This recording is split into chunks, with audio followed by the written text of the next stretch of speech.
Hello, everybody. I just love making videos exposing the truth. Just exposing the truth. Take, for instance, this church. It's a nice looking building. It's in England, southern England. It's in Bradford on Avon. Very nice place. And they say this is the oldest Saxon church in the UK. But I'm going to prove in this video that that is actually not the case. It's not a Saxon church at all. It's a late Roman church. It's a Roman building. I'm going to prove how it's a Roman building. I'm going to show you the differences between what I think are Roman and Saxon architecture. And I'm going to prove that it's a Roman building in about 5 different ways. So if you're not convinced that this is a Roman building, or at least that archaeology needs to be looked at again and in more detail and more thoroughly, then, well, I hope you are convinced. But you don't have to be, because these are just ideas.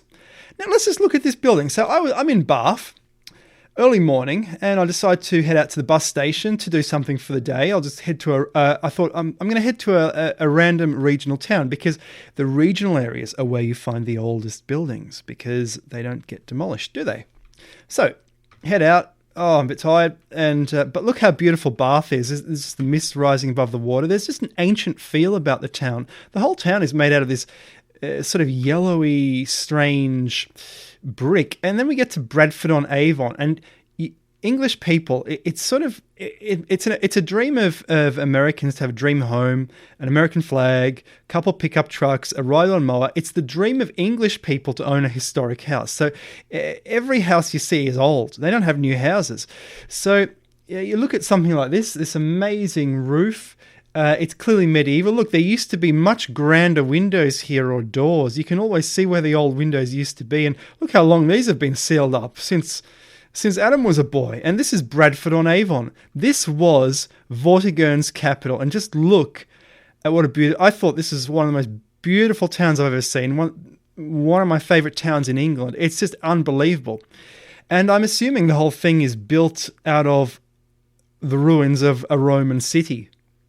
This was Vortigern's capital. Here we see some Renaissance stuff. Here we see, this is the barn, the medieval barn, the tithe barn. The church took 10% of everything, and they collected it and counted it in here. It's just this is on the middle of the bridge. It's just a beautiful city. I just absolutely adored it. And just love it. Love the place. Look at that. It's just unbelievable. It's just unbelievable. And you walk along. So I'm walking along, and I'm looking for the oldest church in England, because at the bus station it said, go to Bradford on Avon and you will see the oldest Saxon church. So I thought, okay, I'm going to go to Bradford on Avon and see the oldest Saxon church. Check out this building. Look how many different styles of brickwork we have here. We've got this, we've got that, we've got the more higgledy-piggledy Roman-looking stuff. This must be centuries and centuries and centuries old. The footpath alone looks like a polygonal Inca wall. It's unbelievable. This town is spectacular. More and more and more. Look at that river. And now we find the bigger church, founded in 1150, the Holy Trinity Church, which was designed to replace the older so-called Saxon church. So that's the bigger church. It's Norman. This is a Norman arch. You can see it's Norman, very French looking, a bit of Notre Dame in there, this is Norman stuff. The Normans came here and established their rule. Yep, that's Norman, all right. And then you find this. And this is apparently the Saxon church. And it's right next to a river. So I'm thinking it was designed originally for a river deity. But the more I looked at this, the more I thought, well, what's actually Saxon about it? There's nothing Saxon about this church, except that the Saxons might have used it. I'm going to prove it. I mean, firstly, look, everywhere you look, there are Roman arches. Roman arches. There would have been another adjoining room here. And the story of this place is that it was a schoolhouse. In the 19th century, a local priest started examining this more closely, and he thought to himself, this is a really funny old building. And he said, it must be a Saxon church.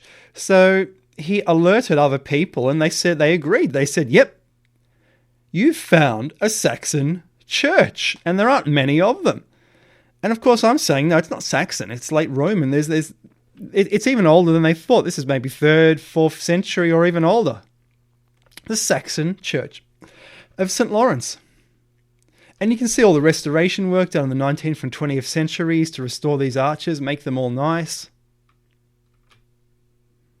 Just a beautiful place. Now, whenever you see something like this, that's where the ground was when the church was built. And that's where the ground is today. So that's how you can tell that a building is truly, truly ancient. Again, you see how the ground has sort of slipped downwards. It's damn frosty and cold. Oh boy. And here there would have been maybe a Jesus figure or something, and there's 3 sticks here. Don't know if they would have been crucifixes or not. That's a bit odd. It's a bit weird looking to me. Yep, it sure looks weird looking. So apparently it's from the 700s or the 800s or the 900s or the 1000s. And then, of course, there was a boom and people started building Norman churches. But I'm telling you, there ain't nothing Saxon about this church except maybe the windows. I think the triangular style, of course these are modern windows, but the triangular medieval lead light window style is, I think, the Saxon style. And we're going to look at that again. So there's an old tomb here. God knows who was buried here. Not that big. The newer church, the Norman church, adjoining the Saxon church. And let's go through this a little bit further. This little church of Saxon times, for centuries forgotten and converted to secular uses, was recognised and recovered AD 1857 and restored to the service of God through the learning and care of a notable Wiltshire antiquary, William Henry Richard Jones, Master of the Arts, Fellow of the Society of the Arts, Canon of Salisbury, and from 1851 until his death in 1885, Vicar of Bradford on Avon. Very good. Okay, that's amazing. And that's the interior. And I'm telling you, it's all Roman. It's all Roman stuff, but there might be, I'm willing to accept there are some Saxon motifs in here, which we will look at. I think the whole damn thing is Roman. This is a funny looking door, isn't it? I mean, it's just a narrow little thing. It's just a curious little building, little baptismal thing. And there must be there must have been a lot of Saxon things in there for a long time because, of course, it was used by the Saxons, but it ain't. So let's look for some of these motifs.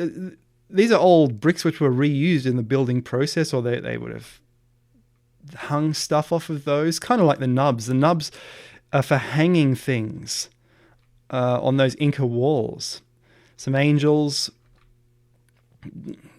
They do not look like Dark Ages angels even. They could be a Dark Age angel. Well, yes, they have wings coming out of the halo. That is certainly Dark Ages. I'm not sure if they have bodies, though. They're more like orbs, the angels of the Dark Ages. Okay, that here, this triangular stuff, that could well be Saxon or even Irish, like an Irish church. Look at these Celtic-like motifs. Unbelievable.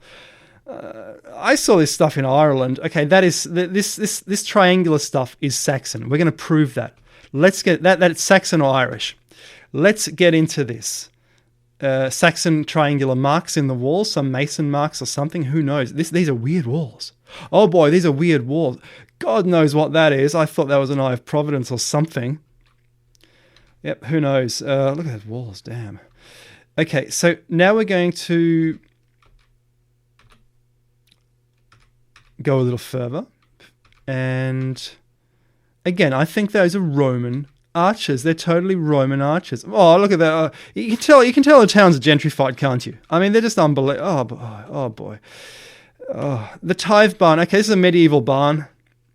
That almost looks like an upside down cross of St. Peter. Weird. And yep, I've got a lot. Okay, it's time now to start looking at other churches. And for the sake of this, I'm going to make it a bit smaller so I can read the title. This is St. Peter on the Wall in Bradwell. And that seems to be a Saxon church. And you can see that is totally different to the church I've just shown you. So now we are proving that church in Bradford and Avon is Roman, not Saxon. So this could be Saxon. Let's move on. These are the windows of another Saxon church, and I believe these are Saxon windows. I talked about the triangular motif. This is St. Earl's Barton Church, and this is supposedly Saxon. And look at this triangular stuff. It's almost like the precursor of those beautiful English half-timber houses that they also build across the continent in the Middle Ages and at the end of the Middle Ages. Now, this is Ardmore in Ireland. Ardmore is such a beautiful place, 7th century old monastery. This is one of the best places. As a tourist, look, if you want to visit somewhere magical that'll take your breath away, Ardmore is the place. I was here for 3 days. No other tourists. I'm the only one in the bed and breakfast, exploring ancient ruins. Not that many ancient ruins, but oh boy, what a beautiful, beautiful place. The monks always found beautiful places to live. And you look at these arches here. Okay, this is in Ireland. You're telling me there were Saxons in Ireland? They built it the same way as that Roman church in Bradford and Avon. So clearly, this is not a Saxon style at all, but it's more a Byzantine Roman style. Again, this is a Saxon church with a supposedly 7th century window here. Totally Roman, by the way, Roman bricks. I mean, did the Saxons even make Roman bricks? And here is the proof positive of what I've been going on about.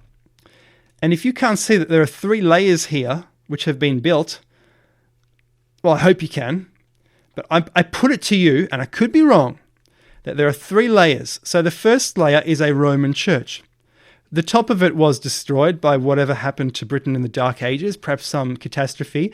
And then the Saxons continued the style in their own style with triangles. And this is more protruding than these. They are a different builder, okay? This is a different builder to that. This whole thing here with the triangular windows is one style, and it's a different style to the bottom, except for this window. Now, then we go to the top, and that is Norman. That's a Norman window. Here, they've tried to do it in a kind of Roman style again, but it's clear that the Normans built this. So I put it to you, the Romans built the bottom, and this is Barton upon Humber, St. Peter's. That's the Saxon building. That's the Norman building.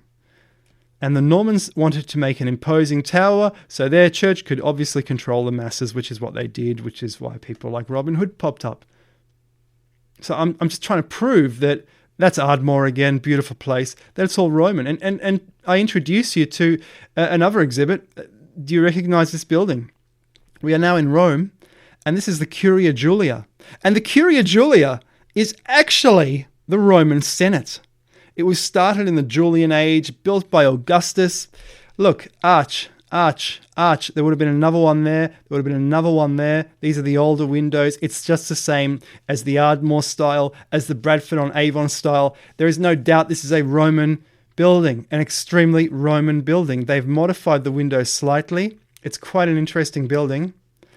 And this is actually the origin of parliamentary democracy, this Curia Julia, because I guess this would be the upper house and that would be the lower house, would it not? This is British parliamentary democracy. And if you don't, and that's the Curia Julia as well. And if you don't believe me, that's where British parliamentary democracy, take a look at the inside. That's where it comes from. Please take a look at the inside and look at these 2 opposing parties. I mean, it's just unbelievable. They're just facing each other like they're ready for war, ready for a debate. I mean, this is just amazing. They can all see each other. This is where the 2-party system comes from, because people who like each other are going to sit with each other and away from the people who don't like each other. Rome founded the 2-party system. There's the speaker up there with his 2 guards. I guess the senator's striding up and down here while he's ranting and raving, but this is British parliamentary democracy, and it comes from Rome. It kind of shows, doesn't it, that the Roman system never broke down and Rome never fell. And this is another church. This is again Earl St. Barton's church. So the bottom part is Roman. So we have this Roman arch. And I want to show you something else. So we have these arches just like at Ardmore, just like at Bradford on Avon. And here we have a more recessed arch, but it is the same type of arch also that we see on the Roman Curia. And this is also supposedly a Saxon church. It's got the same angle of on these windows. We have a cross here, which to me, it looks late Roman. It could be Saxon as well. Again, that's another example of a so-called Saxon church, which could be the base is a Roman building. So the whole thing I'm saying, this is Fobbing Parish Church, the whole thing that I'm talking about, and that is Saxon, and that you clearly see that is different. Everything I'm getting at is that buildings are not built in one go, like everyone thinks. They seem to be built in stages, rebuilt, reused. It's easier that way. Just like the pyramids. The pyramids couldn't have been built in one generation. They must be layered. And as soon as they cut a trench through perhaps the Khafre pyramid, which perhaps they should do, then we're going to see the other pyramids inside, which look like Mayan pyramids, which look like Asian pyramids, which are way more exotic. And when that's revealed to the world, I think it's going to be an incredible revelation indeed. Guys, I hope you enjoyed that video. I appreciate it was a long one. Thank you for your patience. I wanted to point that out to prove that archaeology is not what it seems. It is actually totally wrong. And any amateur can find holes in any archaeological argument. Guys, thank you so much. Cheers and good night.